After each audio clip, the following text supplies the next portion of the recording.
Pertanyaannya, kenapa tidak Marta sendiri yang bilang ke Maria, "Mar, bu aku tuh dibantu, kamu tuh enak saja duduk dekat kaki Tuhan.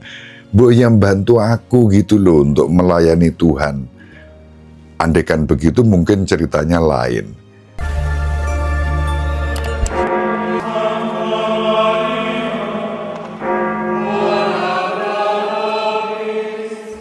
Dominus vobiscum.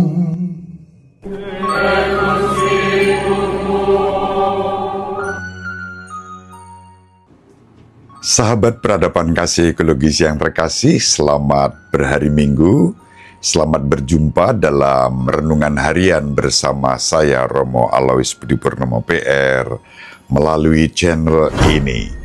Semoga panjenengan selalu sehat, tetap semangat tanpa sambat, dan selalu bahagia. Kebahagiaan yang bersumber dari Tuhan Allah kita.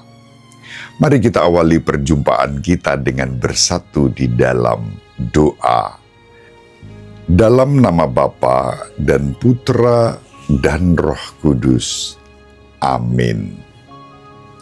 Tuhan, siapa boleh menumpang di kemah-Mu?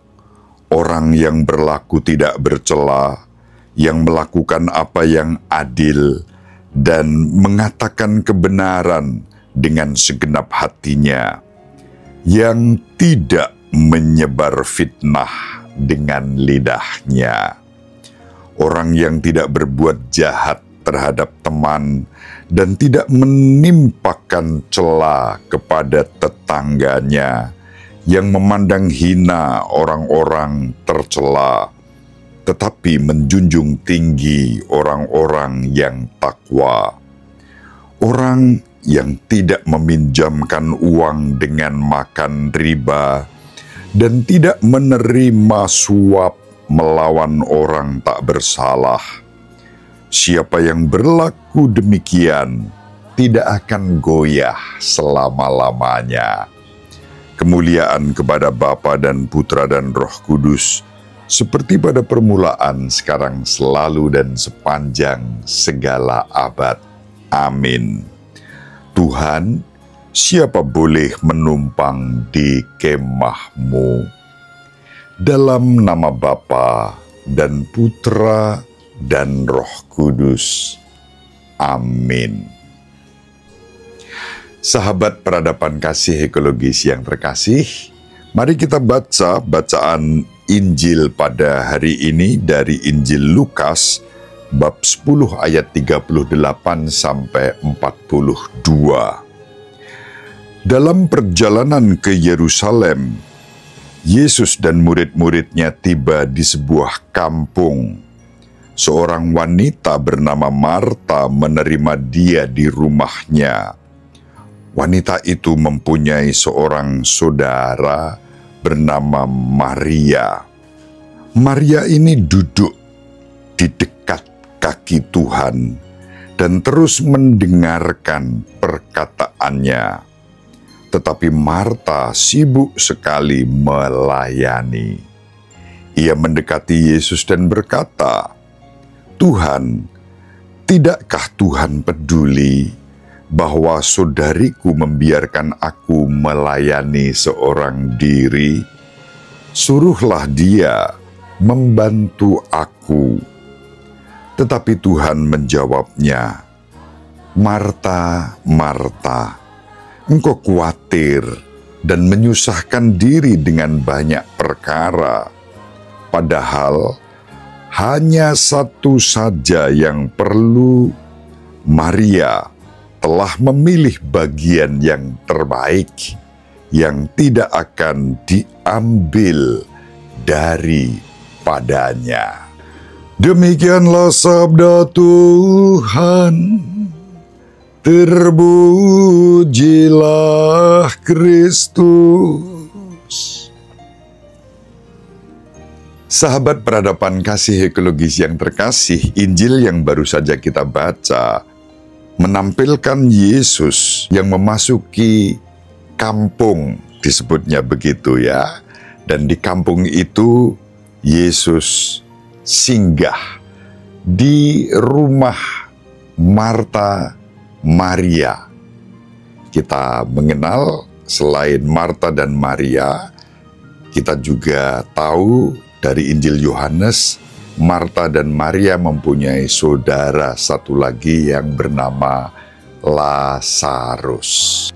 Kampung itu disebut kampung Betania yang tidak jauh dari Yerusalem.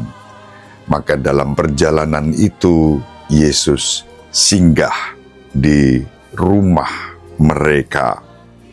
Dan digambarkan ketika Yesus datang, Marta menyambut Yesus, melayani Yesus, sibuk dengan banyak urusan untuk mempersiapkan macam-macam hal bagi Yesus. Sementara Maria dikatakan dalam Injil duduk dekat kaki Tuhan. Mengapa Tuhan kita Yesus Kristus kemudian menyatakan kepada Marta bahwa Maria memilih bagian yang terbaik? Karena Maria duduk dekat kaki Tuhan, mendengarkan Tuhan Yesus Kristus. Sementara Marta sibuk dengan urusan-urusan sendiri. Sebetulnya sibuk melayani bagian dari keramah tamahan tidak salah, bukan hal yang buruk. Yang buruk adalah ketika kemudian Marta tampaknya bersungut-sungut dan minta bahkan kepada Tuhan agar menegur Maria dan menyuruh dia membantu Marta. Pertanyaannya, kenapa tidak Marta sendiri yang bilang ke Maria, "Mar, bu aku tuh dibantu, kamu tuh enak saja duduk dekat kaki Tuhan. Bu yang bantu aku gitu loh untuk melayani Tuhan." Andaikan begitu mungkin ceritanya lain. Marta minta pada Yesus agar menyuruh Maria membantu dia. Gak berani langsung minta pada Maria, tapi melalui Tuhan. Sahabat peradaban kasih ekologis yang terkasih, ini sikap yang kemudian ditegur oleh Yesus. Marta, Marta, kamu ini sibuk. Sejak aku datang masuk rumah ini, kamu cuma nyalami aku. Kemudian kamu sibuk dengan urusanmu. Maria memilih yang terbaik. Menerima aku, duduk dekat kakiku, mendengarkan aku. Sahabat peradaban kasih ekologis yang terkasih, mungkin Maria juga akan ditegur oleh Yesus ketika dia bersungut-sungut. Tuhan, Bu, disuruh Marta itu dekat dengan kita, duduk di sini. Bisa jadi lalu ceritanya menjadi lain. Sahabat peradaban kasih ekologis yang terkasih, imajinasi-imajinasi itu tentu bisa kita kembangkan, tapi yang terpenting adalah Yesus hadir, Yesus harus menjadi pusat kehidupan kita. Dan itulah yang terbaik, menjadikan Yesus sebagai pusat kehidupan kita dan kita tidak disibukkan dengan banyak perkara, dengan banyak urusan. Boleh kita sibuk dengan banyak urusan, tetapi jangan sampai melupakan bahwa Yesus adalah pusat kehidupan kita. Sahabat peradaban kasih ekologis yang terkasih, mari kita belajar dari kisah Injil hari ini, tentu memilih seperti Maria yang duduk dekat dengan Tuhan, mendengarkan Tuhan, itu yang terbaik. Namun bersumber dari duduk dekat Tuhan, mendengarkan Tuhan, yang memberkati dan memperkaya kita, kita juga harus berani melayani siapapun, dengan sukacita, bukan dengan sambat, bukan dengan bersungut-sungut, bukan dengan marah atau iri, tetapi dengan bahagia. Semoga kebahagiaan itu menjadi berkat, dan kemudian kita juga semakin diberkati. Semoga bermanfaat. Ibu Maria dan Bapak Yosef selalu mendoakan kita.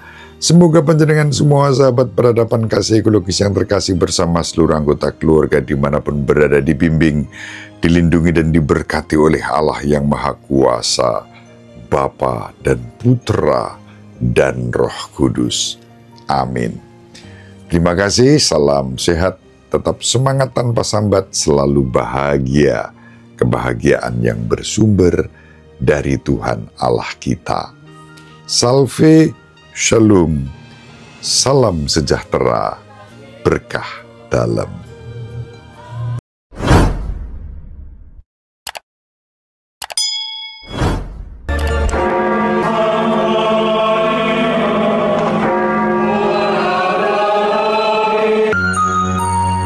Sahabat peradaban kasih yang terkasih, sampai jumpa pada episode berikutnya. Terima kasih atas kebersamaan kita. Salam peradaban kasih ekologis, berkah dalam.